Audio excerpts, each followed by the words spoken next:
Hey guys, এতদিন আমি ছাগল গরুকে ঘাস খেতে দেখেছি, আর আজকে দেখো কুকুরে ঘাস খাচ্ছে। তোমরা কি কেউ দেখেছো? যদি দেখে থাকো কুকুরে ঘাস খাচ্ছে তাহলে কমেন্টে অবশ্যই লিখে জানাবে। আর যদি ভিডিওটা ভালো লাগে একটা লাইক অবশ্যই করবে। এরকম ইন্টারেস্টিং ভিডিও দেখার জন্য চ্যানেলটাকে সাবস্ক্রাইব করে নোটিফিকেশন বেল আইকনটাকে অন করে নেবে।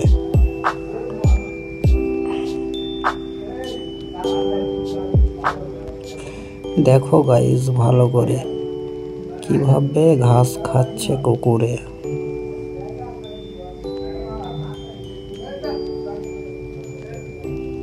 এতদিন সবাই ছাগল গরুকে ঘাস খেতে দেখেছো, এখন দেখো কুকুরে ঘাস খাচ্ছে কিভাবে।